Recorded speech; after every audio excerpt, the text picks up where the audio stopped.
Now that we're at Pixlr, there's a couple different things that we could do.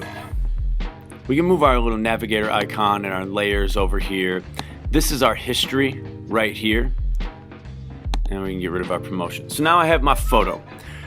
If I go up here and I click on image, I can do some different things. I can change the image size, I can rotate things, and I can flip it upside down, or I can flip it to the right. If I don't like anything I can do, I can always do Command Z, which is undo, and it will undo. So I'm gonna go to my adjustments. In my adjustments, I can do some basic stuff that you can do even on your phone with your photo editing apps on your phone. You can change the brightness and the contrast. So if I change the brightness, you'll see that my image obviously gets brighter until it's absolutely 100% white. And I can also make it go darker until it's 100% black. I can also change the contrast.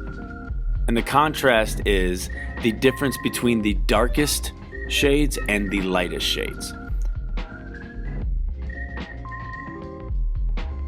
If at any point you don't like what you've done, you can always go here into the history and just click on whatever it is and just press delete, and then it's gone.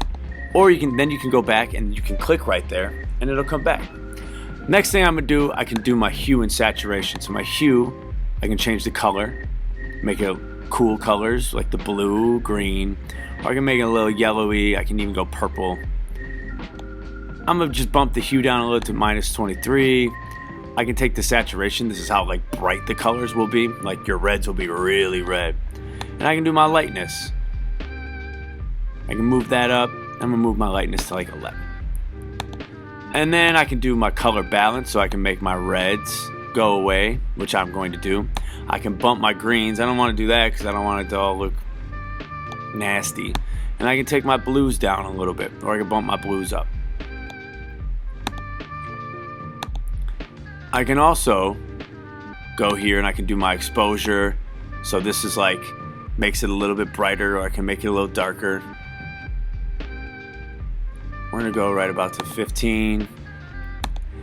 If I wanted to go wild, I can also go to adjustments and I can do old photo, and now it goes black and white. I can also go to threshold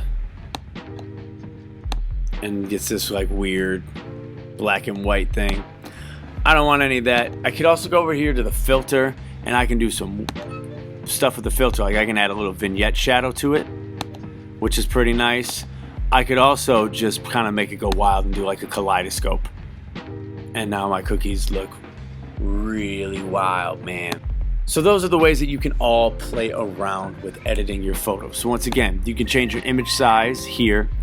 You can adjust your exposure, your brightness and contrast, your levels in here, and then you can also add different types of filters. So for that is basically how you are going to edit your photos.